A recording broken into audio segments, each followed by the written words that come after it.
Students, आज 13 साल हो गए 26/11 के हमले को। ये 2008 में हुआ था, उस समय मैं 8वीं में था। और आज 13 साल हो गए। 13 साल में हम उन शहीदों को आज भी नहीं भूल पाए हैं जिन्होंने हमारे पुलिस के कर्मचारियों ने, अधिकारियों ने जिन्होंने जान दे दिया इन आतंकवादियों से लड़ने के लिए, जिनको रात दिन लश्कर तोयबा जो महाराज है पाकिस्तान का, वो महाराज जी को अलग से स्पेस दिया गया है। वो तैयार करते हैं अपना आतंकी और भेजते हैं हमारे कंट्री में लूटपाट मचाने के लिए, जान देने के लिए। वो उनकी नजर हमेशा हमारे ऊपर रहती है। मगर हम इंडिया के लोग कभी किसी का बुरा चाहते हैं ना भला चाहते हैं, भला ही चाहते हैं, बुरा तो नहीं चाहते हैं।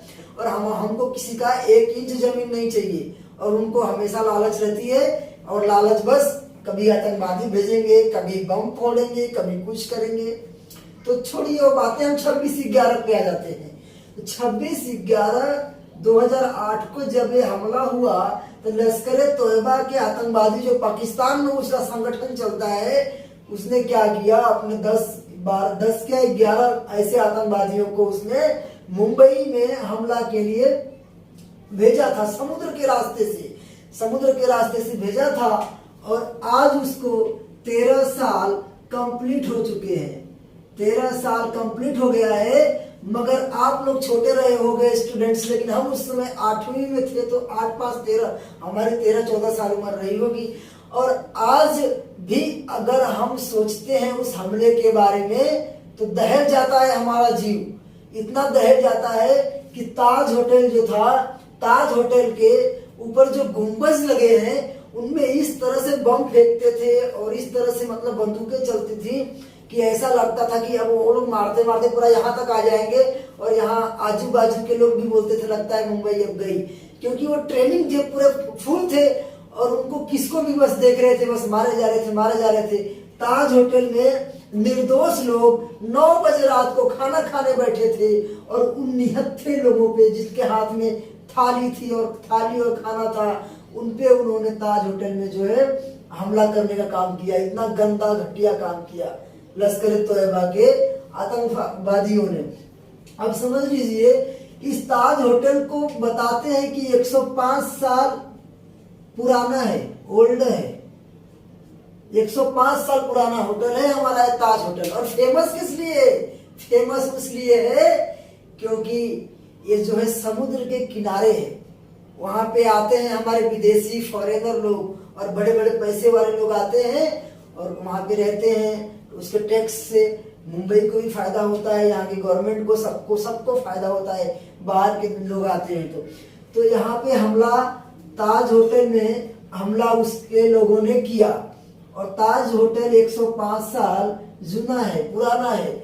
और हमारे सबसे जाबाज जो है इंस्पेक्टर, पुलिसकर्मी जो भी थे, तुरंत उनको कान में खबर गई और तुरंत निकल पड़े।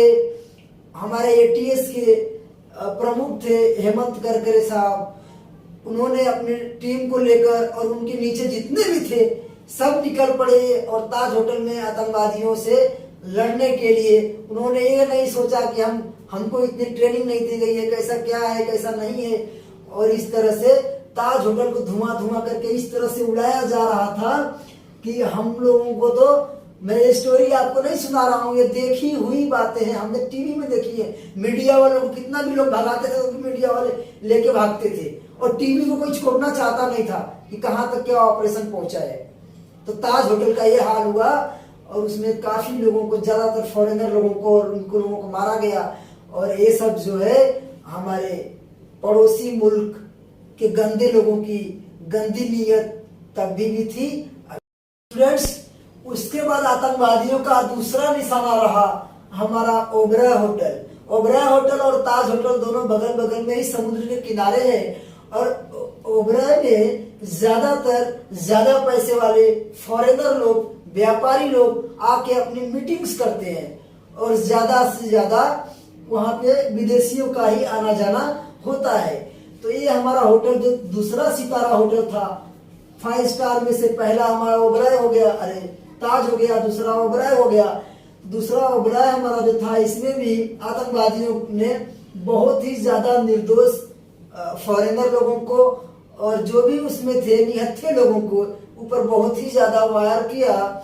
और जवानों को भी, हमारे राष्ट्र की सुरक्षा के जो गार्ड थे होटल के बाहर खड़े किए जाते हैं ना सुरक्षा के लिए, उनको भी इन लोगों ने बेशर्मों ने मार गिराया।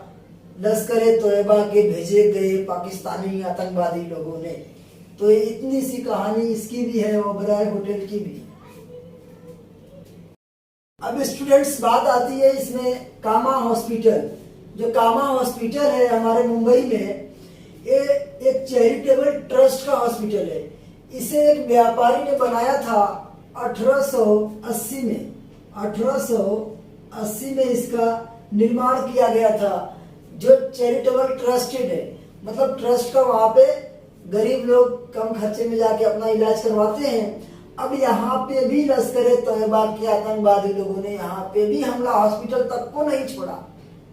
ऐसी सोच तो हमारे इंडिया के लोगों की तो नहीं हो सकती है। हम तो किसी के घर में कब्जा करने नहीं जाते, वो तो हमारे देश में कब्जा करने के बारे में सोचते रहते हैं।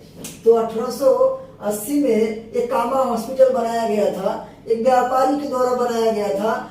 और इसमें जब आतंकवादी पहुंचे फायरिंग करते हुए, इसमें भी निर्दोष लोगों को जो हॉस्पिटल में एडमिट थे उन लोगों को जब मारना गिराना चालू किए, और हमारे एटीएस प्रमुख हेमंत करकरे साहब को पता चला, अपनी टीम को, अपने दल बल को लेकर के उस कामा हॉस्पिटल में पहुंचे। और दुर्भाग्यवश आतंकवादियों के हाथों से उन्हें भी गोलियां लगी और वहीं पे वो शहीद हो गए। और उनके साथ जाबाज हमारे कुछ सिपाही थे, वो भी शहीद हो गए। और आपको बता दूं, तुकाराम कामले एक ऐसे हमारे सिपाही थे जिन्होंने बिना किसी, तुकाराम ओम्बले, कामले नहीं थे, ओम्बले थे, तुकाराम ओम्बले थे, तुकाराम ओम्बले थे, जिन्होंने बिना किसी हथियार के, बिना किसी बंदूक के, बिना किसी रिवॉल्वर के कसाब को धर दबोचा था। जो लश्कर तोयबा ने सिखा के भेजा था, उस कसाब के, उसके आतंकवादी को इन्होंने, तुकाराम ओम्बले ने धर दबोचा था। बिना किसी हथियार के उसे पकड़ के दबोच लिया था। ऐसे हमारे जाबाज सिपाही थे। अगर उनके पास AK-47 होता तो क्या करते? तो कितना बड़ा भी वो आतंकवादी भेजता, लंगा दौड़ा के मारे होते। मगर क्या था, हमारे पास जो हमारे कांस्टेबल हुआ करते थे, उनके पास भी बड़े अच्छी अच्छी बंदूकें नहीं हुआ करती थी। और स्टूडेंट्स, एक और आपको ज्ञान दे रहा हूँ, बता रहा हूँ कि 2008 के बाद से, हमला के बाद से, तब जाके मुंबई पुलिस में और स्ट्रांगनेस आया और उनको पावरफुल रिवॉल्वर्स और इस तरह से सब दिए गए, बताए गए, इसके बारे में बताए गए। कब वो कुछ हम बोलेगा स्टूडेंट्स। अब आपको बताता हूँ छत्रपति शिवाजी टर्मिनल। ये वो टर्मिनल है जो हमारे यूपी, बिहार, कहीं भी जाने के लिए ट्रेन मिलती है। यहाँ से ट्रेन हर स्टेट में जाने के लिए हमें अवेलेबल होती है। यहाँ पे छत्रपति शिवाजी टर्मिनल में अजमल कसाब और उसके साथी इस्माइल खान ने गोली चलाई, अंधाधुंध गोली चलाई। अब यहाँ पे कौन लोग बैठे थे? यहाँ पे वो लोग बैठे थे जो पैसेंजर्स थे, एक जगह से दूसरी जगह जा रहे थे। बेकसूर लोगों पे यहाँ पे छत्रपति शिवाजी टर्मिनल में गोली चलाई गई। अरे औकात है, अगर पिछवाड़े में औकात जरा भी है, बाजू में जरा भी औकात है, तो आके हमारे आर्मी के साथ भिड़ो, आके हमारे कमांडो के साथ भिड़ो, फिर समझ में आएगा। छुप छुप के गोली चला के बहुत बड़ा हो जाते हो। तो छत्रपति शिवाजी टर्मिनल में इस्माइल जो था, इसने चलाया। और अपना ये क्या नाम इसका है, कसाब, अजमल कसाब और उसके साथी ने, इन दोनों ने धुआंधार गोलियों की बारिश किया छत्रपति शिवाजी टर्मिनल में। और धुआंधार बारिश करने के बाद इन लोगों ने पूरा दहशत भरा बना दिया, पूरा खून से जो है लथपथ कर दिया रेलवे स्टेशन को, छत्रपति शिवाजी की स्टेशन को। और उसके बाद इन लोगों ने हाहाकार मचा दिया पूरे मुंबई में, पूरी मुंबई दहल गई। इस तरह के नीच लोग ने 13 साल पहले जो हमारे देश में घटना घटाई, लेकिन उसके बाद हमारा शासन प्रशासन इतना दुरुस्त हो गया, अब औकात नहीं है कि ऐसा कुछ करके दिखाएं। और अजमल कसाब तो अजमल अमीर कसाब तो पकड़ा गया जिंदा, हमारे जाबाज सिपाही ने उसे बिना किसी हथियार के ही पकड़ लिया।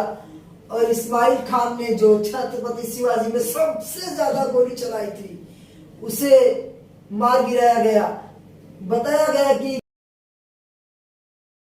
11 में से 10 को मार गिराया गया और एक जिंदा पकड़ा गया, जिसे नासिक जेल में फांसी दे दी गई। तो कुल मिला के बात इतनी है कि हमारा पड़ोसी को हमने भीख में देश देके उसको अलग कर दिया, तभी भी उसे षड्यंत्र करने से फुर्सत नहीं है। आज भी हमारे बॉर्डर पे सेनाओं के साथ भिड़ते रहते हैं और चुपके चोरी से मारते रहते हैं। सामने से करने की तो औकात नहीं है, सामने से मारेंगे तो औकात पता चल जाएगी। तो आप लोगों को मेरा बताने का मेन मकसद यही था कि हमारे देश ने जितना दुख सहा है, अंग्रेजों से लेके, मुगलों से लेके, आज तक आतंकवादियों से लेके, ये सब सहते हुए भी आज भी हमारा देश गोल्डन बर्ड है। आज भी हमारा देश सोने की चिड़िया है। आज भी हमारे पास किसी चीज की कमी नहीं है। तो ये आपको बताना था। आज 13 साल हो गए इस घटना को, लेकिन जब सोचते हैं तो मन करता है आतंकवादियों का गला घोट के उनको दौड़ा दौड़ा के लश्कर तोयबा को मार दिया जाए, पूरे आतंकवादियों को। लेकिन ये अब सेना देखेगी हमारी, हमारे पास जितना नॉलेज है हमने बता दिया।